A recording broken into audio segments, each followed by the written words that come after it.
Hello there, YouTube. This is an episode of The Thoughts of No One in Particular in direct reaction to a news story. Hopefully I'll have that news story link below. Find it again. But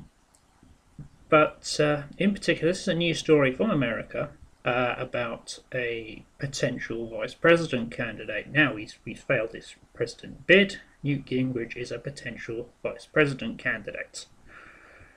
Oh dear.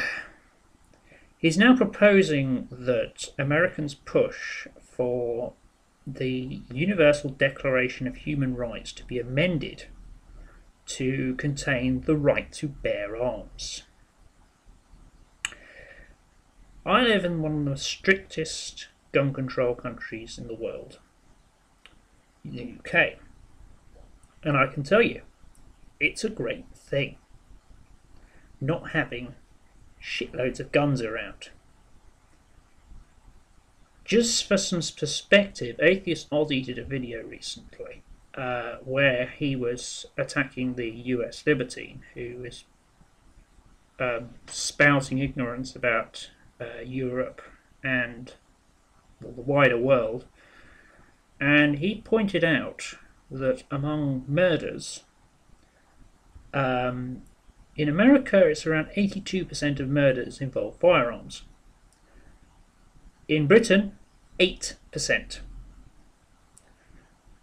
And for all our media which has a serious problem with right-wing bias in places, with Murdoch moving in, with people like Dirty Des around, but that's another story. Pushing for sort of, going on about, oh, gun crime this, gun crime that.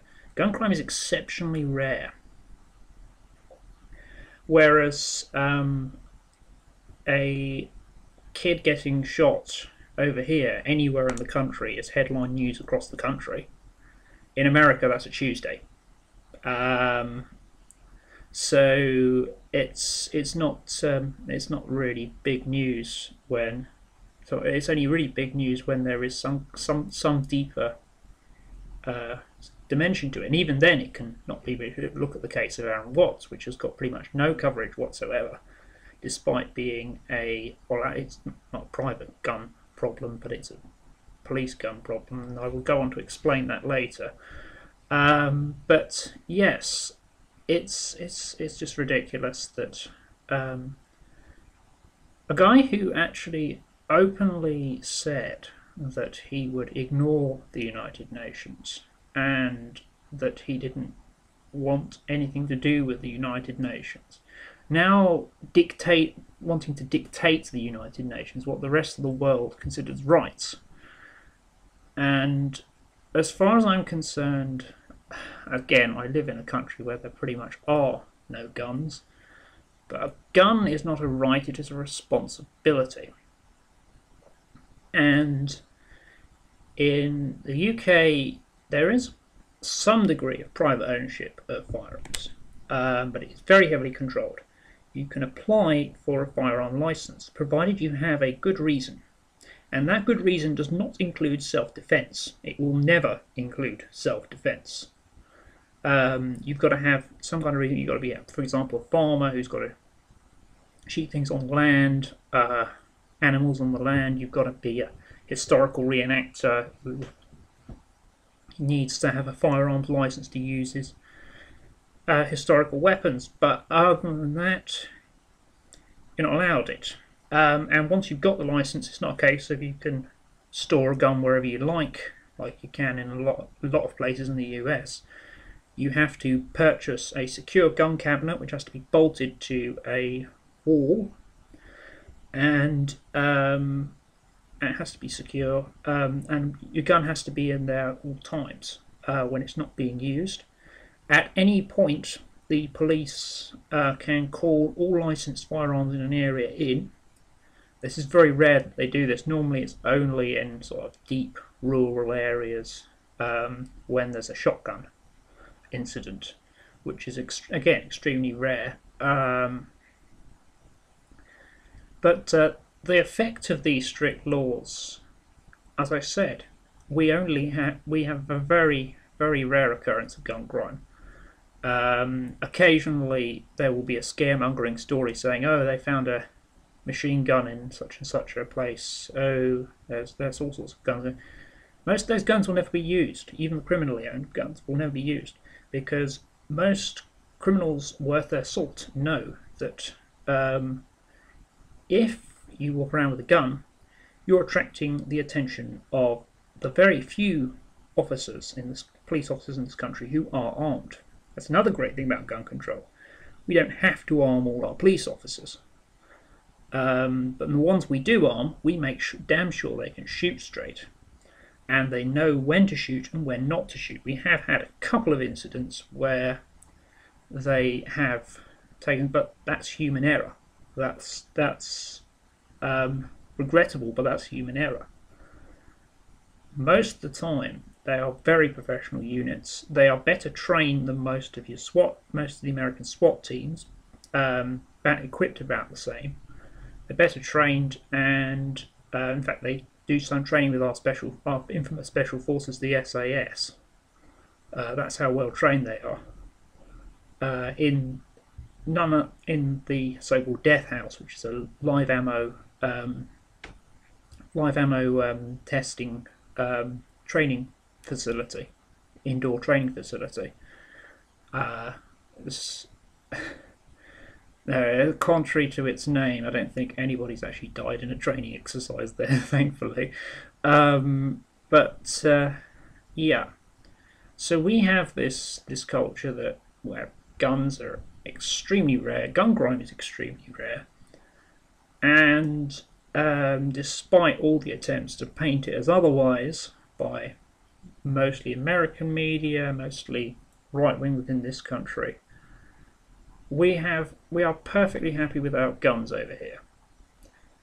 And the idea, well, not that anybody pays any attention to the UN whatsoever, but the idea of having the right to bear arms as a human right in the UN Charter is despicable. And it's applying something across the entire world that just doesn't apply across the entire world. And I mean, to be honest, I don't think it really applies in America with some of the idiots you have with perfectly legal firearms. It's a bit silly that yeah, you have a serious gun problem over there, and the funny thing is, you're not even the most lax gun-controlled country in the planet. That will be Finland, but they have half the gun crime rate. But that's mainly because of the few people.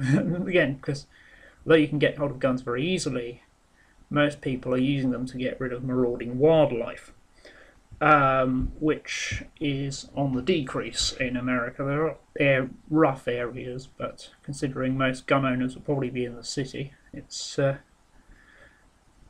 more or less superfluous. Anyhow, the point is, you cannot call I don't believe owning a gun is a right. I believe it's a responsibility. You have to be damn sure, firstly, you can shoot straight. Secondly, you know when to shoot and when not to shoot. And the great thing about being in a country where only people who really need guns have guns is that you can be pretty much sure. We have had a couple of incidents where our self-defense laws have been called into question, but really those incidents have been blown out of proportion. When we look at, is it Tony Martin, I think his name was? Yes, the farmer, who was basically our equivalent of what you'd call a survivalist. And they were going on about how he shouldn't have been put away for, I think it was manslaughter he got, how he was in for longer than one of his victims who got away with an injury. The other one was younger and was killed. And they missed the fact of the case, and the fact of the case was the burglar was running away through a house full of death traps. He'd set up full of death traps, and he shot him in the back with an illegal firearm. So no, that's not an argument for self-defense. The other case, the Khan case, bit more shaky ground, but again, it was a case of him pursuing a fleeing perpetrator and basically getting a group together and beating the crap out of them. So it's not a clear-cut case. We have some limited degree of self-defense. Also, we have probably one thing I won't agree with is that we have one of the strictest offensive weapon laws, and one of the classic examples in the episode of one of the many Let's Follow the Coppers with the Camera TV shows we have over here, there was a motorway cop who found a baseball bat in somebody's boot, and he said, right, could you explain the reason why this bat's in your boot? And the guy says, self-defense. He says, do you want to rethink that answer? And he said, no, it's for self-defense. He says, I'm arresting you for possession of an offensive weapon. That is how strict our offensive weapon rules are. You cannot say a weapon is there for self-defense. You've got to have another reason for it. And to be fair, most people have a good way around that law. Who need to be aware of that law have a good way around that law. Especially in our bustling superhero community. Yes, another great thing about a place where guns are very rare, we have actual superheroes. Check them out in the link below. A little Channel 4 documentary called Suburban Superheroes. Brilliant, a lot of fun, and they are great people. Very, very troubled people, but they're great people, and they've got their hearts really in the right place. And they have various ways around it, and I think the rules are a bit strict. But to the other side of that is we don't really need to defend ourselves that much. When you're talking about when you're talking about crime in this country, it's we petty crimes. I'll admit there isn't a very good clear up rate. But I'd rather have a low clear up rate than a lot of dead burglars. But we do have a 96% clear up rate for murder, which is currently the highest in the world. The other crimes may be lacking, but that's quite impressive. And I don't think we'd have that if they were handing out guns at Asda, which is our version of Walmart. So there's my thoughts, and Gingrich can basically stick that up his arse. There is no right to have a firearm, as far as I'm concerned, and although I do have my problems with the so-called offensive weapons laws in this country, I'd rather not have some idiot claiming human right to own a gun. Thank you very much.